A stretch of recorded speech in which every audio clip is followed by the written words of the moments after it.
I have find the value of the unknown. So we've got this triangle. We know this side, we know this side, and then we do not know this side. So we have to find y. Now the first thing I want you to do is to confirm the two criteria. Number one, it has angle 90. Number two, we know two sides, and we are told to find the third side. So we can use Pythagoras theorem. Does that make sense?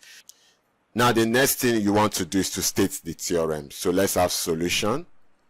We have hypotenuse square equals to opposite square plus adjacent square.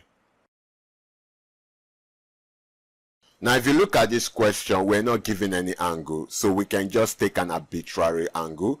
If I decide that the angle is here, let's call this theta. It means that where is the opposite? This place is the opposite. Then the other side is the adjacent.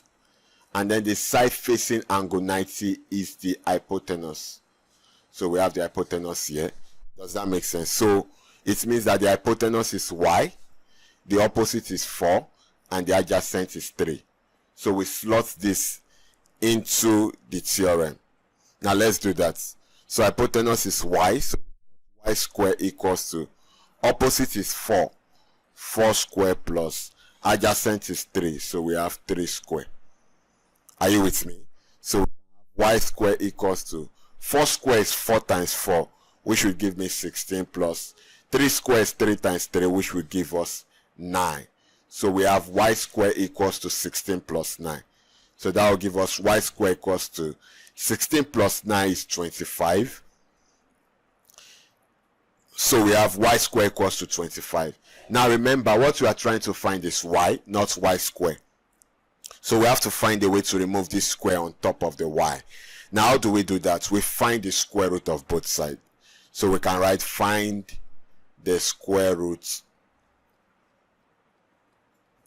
of both sides. So that will give us square root of y square equals to square root of 25. Now what will happen? Square root of y square is y. So it's like this square root, we cancel this square. So I should be left with, let's do it somewhere here, y equals to square root of 25 is what? 5. Does that make sense? Square root of 25 is 5, because 5 times 5 is 25. Square root of 9 is 3, because 3 times 3 is 9. I hope you understand this. So our hypotenuse is 5. If we have centimeter here, that means this will give us 5 centimeters. I hope you understand. Let's take another example.